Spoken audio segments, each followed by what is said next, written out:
If you're new in town or just new to this whole podcast thing, you're tuning in to Law by Night, the podcast that discusses all things vampiric with no fear of breaching the Masquerade. In this episode, we should discuss Caerns, the spiritual fonts of Gaia the Garou protect as part of their servitude to Gaia. We'll learn their cultural significance and importance and how to integrate them into your games of Werewolf the Apocalypse.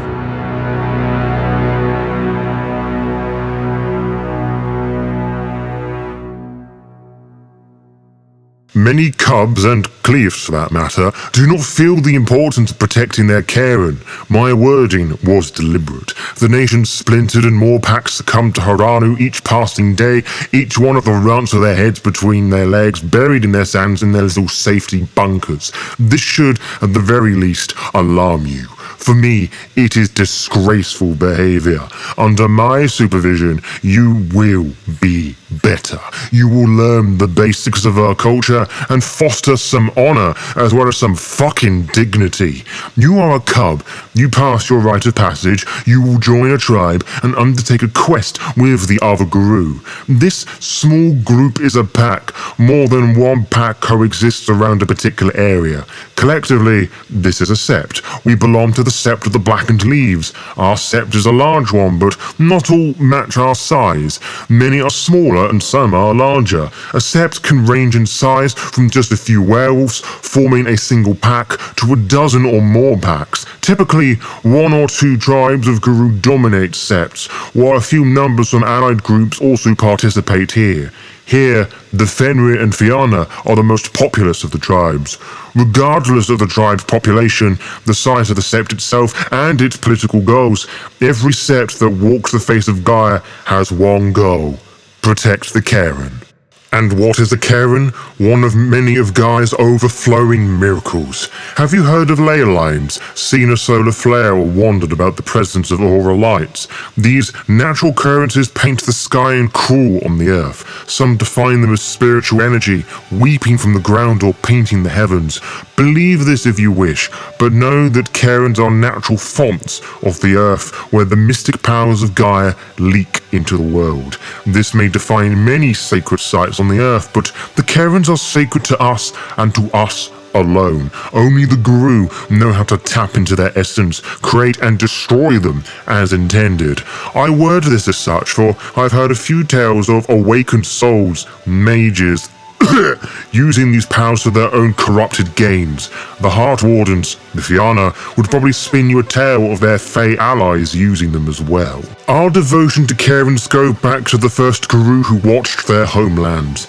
They are sites of worship, so it is not common for us to travel from one Caern to another during desperate times via moon bridges, one of Luna's gifts.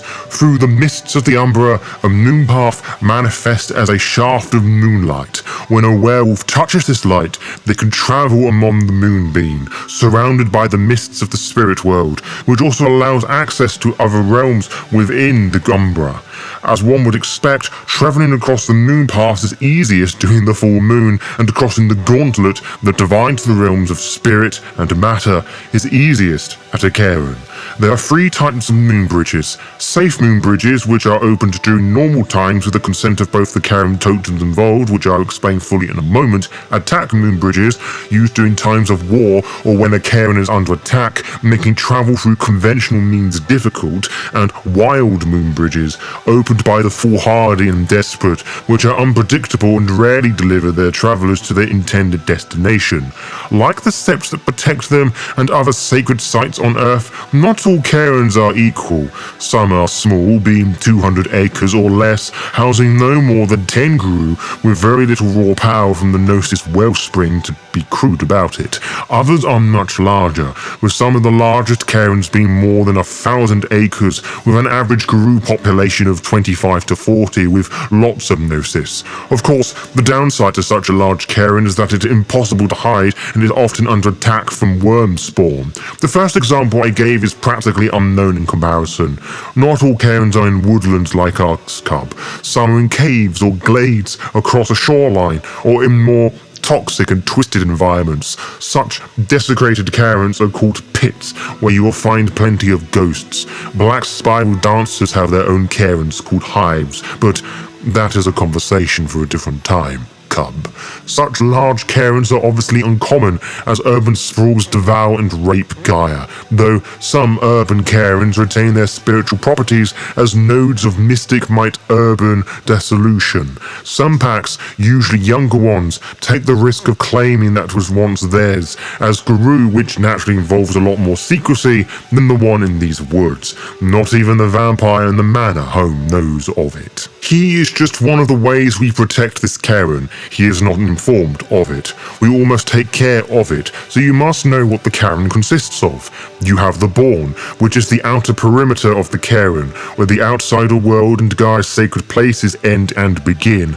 Ours has patrols and traps, but smaller ones may only manage patrols of kinfolk in the next town. More open ones may be a few streets or an entire building. Some have markings in the Garou tongue to get a read of the cairn, but you will feel you've entered a sacred place to the Garou all the same.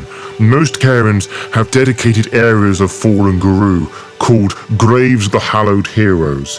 These are not usually burial sites as homage such as yourself might expect, but more memorials, with each tribe delivering them in their own way. Most cairns try to accommodate living areas for sept members, but size does not always allow this, so some are forced to live as close as possible to the sept.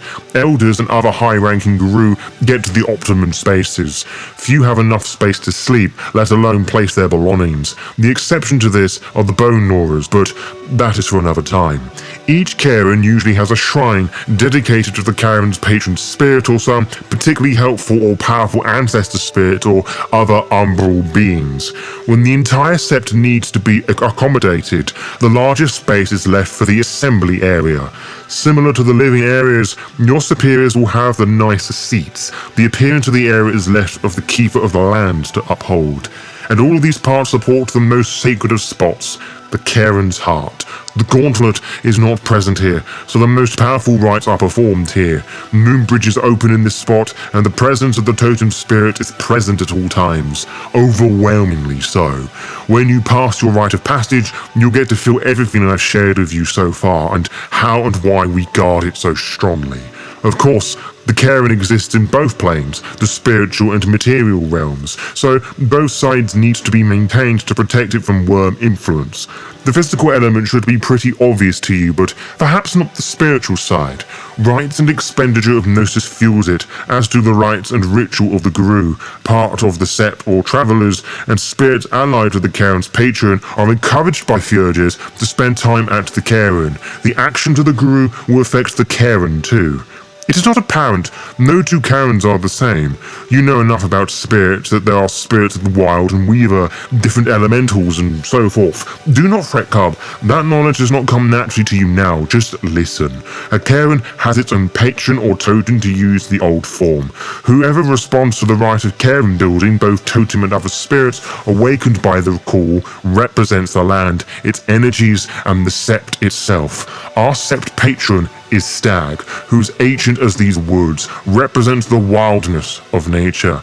He is a totem of respect, teaching us the responsibility towards humans, but also master of the wild hunt.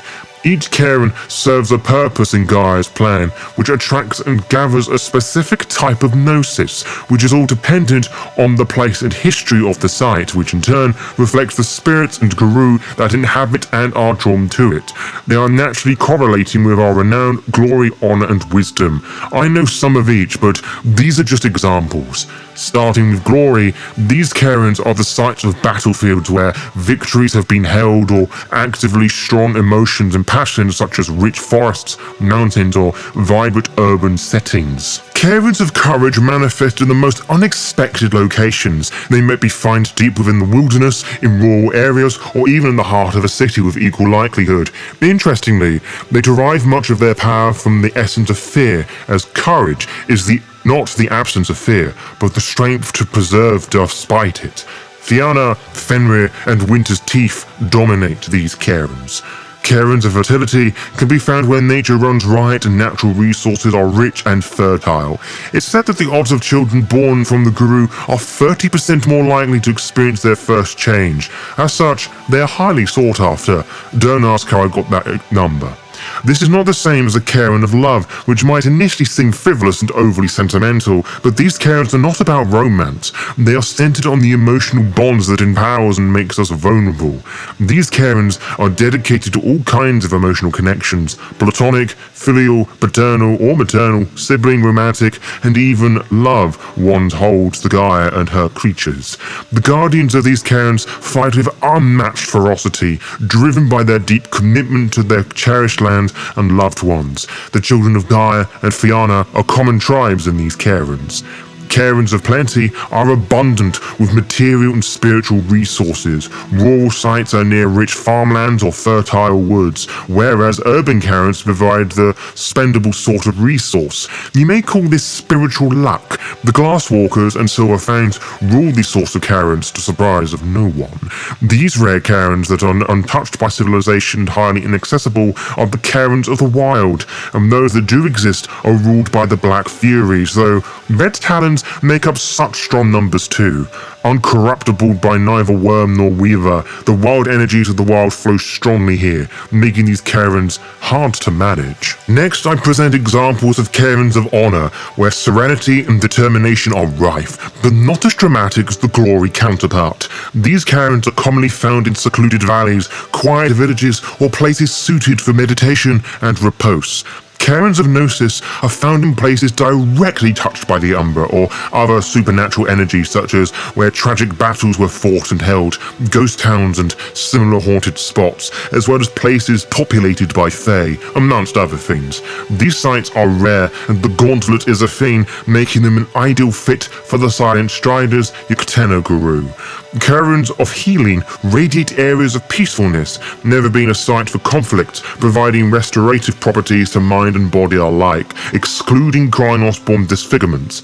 Sorry. As you might expect, these sites are very rare and sought after, meaning that trying to claim or build one must be done in secrecy, lest the worms spawn find and ruin it beyond repair. One would expect the children of Gaia and Fianna to claim such Cairns as their own. Cairns of justice are extremely rare, as they can be easily corrupted by unjust actions within their boundaries. Although human courthouses might seem like natural sites of these energies, the frequent trials and inevitable flawed rulings often taint the Cairn, and excessive legalism can stifle its power. These Cairns are governed by the wisest of Philodox, using their power to resolve disputes amongst the Garou with utmost fairness. The Silverfangs and Galestalkers are the typical ruling tribes. These, however, were not the Cairns that served and sometimes serve as centers of Garou leadership.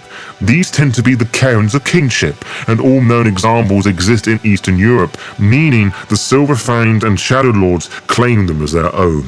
That said, all but one of them are ruled by the Silverfangs, which they use to further mandate their agenda of being the ones to rule them all. Cairns of Rage are sites of fierce battles and dreadful massacres and atrocities occur, regardless of where it has been to human or animal. They are overwhelmingly in emotional intensity, appealing to the Fenrir, Red Talons, and Younger Brother. Cairns of Sacrifice make up areas where Garou and humans place themselves at risk, such as battlegrounds where comrades gave their lives for others, hospitals, or the wilds, where wolves died defending their cubs, to give some specific examples. These Cairns are maintained through small sacrifices the Sept makes, exchanging wounds to heal another. Inhospitable places that the youth would describe as awesome, such as a mountainside crags or rocky coastlines, are one where finds the Cairns of Stamina. Their desolated starkness makes the influence of the worm nigh impossible to corrupt it. Alongside other disasters, natural or man-made, the Bone Gnawers, Silent Striders, and Winter's Teeth claim these sorts of Cairns. Mountain ranges and canyons, places where great obstacles are naturally overcome, house Cairns of Strength, which also reflect the personal and physical strength required to maintain them. The Geta Fenris, Shadow Lords, and Gale Stalkers dominate these Cairns. Caerns of Unity supposedly exist, but I have only ever heard about them in tales. Unity is not a word one would associate with the Garou or Pharaoh, so if they do exist, they have to be well maintained by either the children of Gaia, or are opposed to violence, or the Silverfangs, where their rules diminish all squabbles. One story I was told described a pack being able to mentally communicate with each other through battle, as if they were using the Gaeliod gift, Mindspeak. The last of the honor-focused Caern types I know of is the Caerns of Willpower, where the important decisions and political events of a world-changing scale are found, as well as places with strong government authority. Dedicated seriousness radiates strongly in these Caerns, imbuing the Garou with a renewed will to fight against the forces of the Worm and Weaver. Shadow Lords and Silverfangs dominate these Caerns. The most variety of Caerns can be found within the wisdom-focused Caern, as insight and knowledge are abundant, such as libraries, areas of rich tradition and lore, or anywhere where knowledge is tested and challenged. Caerns of calm lay in undisturbed lands, be it natural or otherwise, like a valley or even a monastery or similar spiritual retreats with easy access to the Umbra. Of course, the children of Gaia take up most of the Garou populace in these Caerns. Caerns of craftsmanship sometimes attract weaver energies, which by itself is not a bad thing. That said, they remain predominantly Gaian. These Caerns harness the energy of the industry, skill, and provide in workmanship, rather than the forces of progress and technology.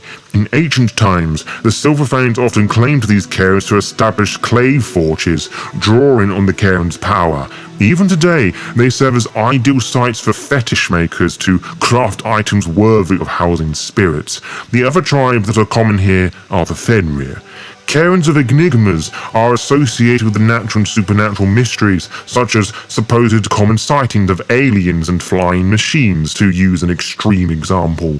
These Caerns unlock a sense of wonder and curiosity, promising to unlock hidden knowledge often left by chimmerlings, elflings, and other enigmatic spirits. The Uktena are common here, as are the Silent Striders. There is a reason for their wandering, you know.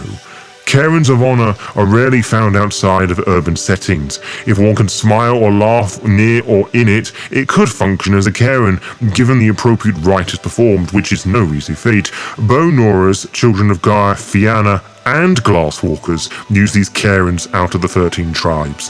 The Caerns of memory are centered around our past and history, and few of them remain cub. Those that do exist are in pristine wilderness or near human libraries. Uktena and Fianna are common here. Caerns of primal urge attract lupus from all tribes, meaning these are common in areas such as, rich in wildlife, such as natural forests, game preserves, but not zoos. Red talons naturally can be found here, so too can younger brother. If there is an opposite to the Caern of primal urge, it is the Caern of streetwise, which only incorporates the human animal into the world of Gaia's creation, meaning they can only occur in urban environments and information flows. Naturally, the Bone Gnawers and Glasswalkers fight and push back the worm around these sorts of Caerns. I hope you're not surprised when I inform you that the Caerns of stealth are hard to find. Good. Anyway, Shadow Lords and Silent Striders rule these Caerns, hidden from those on wilderness areas and across confusing paths. Finally, I present to you the Caern of Visions, which are another rare sort of Caern, purely because they are associated with places that have had profound spiral or psychic events, which usually means that it has been associated with a human cult, religion. It is not uncommon for Garou in these Caern experience unexpected visions at such secluded and sometimes holy sites. The children of Gaia and Uktena claim these Caerns, and so do the Black Furies. Always remember, Cub, that Caerns are not just places, they are the lifeblood of our kind, the heartbeats of Gaia herself. They are the bastions where we gather strength, where we learn and remember, where we fight and fall. Each Caern holds the stories of those who came before us, the spirits woven into the very fabric of the land, whispering their wisdom and warnings through the rustling leaves and howling winds. Our bond with the Caerns is sacred, a connection that transcends the physical and touches the spiritual. Through them, we commune with Gaia, drawing upon her strength to defend her from the ever-encroaching darkness. As the moon waxes and wanes, so too does our power. But it is through the Caerns that we find the courage to continue our eternal vigil. Feel the pulse of Gaia beneath your feet, and know that you are part of a lineage that stretches back to the dawn of time. You are a guardian of the Caerns, a warrior of Gaia. Embrace your destiny, and may the spirits of our ancestors watch over you. For the heart of a Caern beats not just with the power of Gaia, but with the courage, honor, and wisdom of every Garou who has ever fought to protect it. And if you prove yourself worthy, that responsibility will properly fall with you too. To be kept updated, follow the Lore by Night VTM Instagram and Blue Sky pages to find out when we upload each episode. You can also find out by subscribing to the YouTube channel and clicking on the little bell, as you'll be immediately notified when the latest episode is live. Until next time, farewell.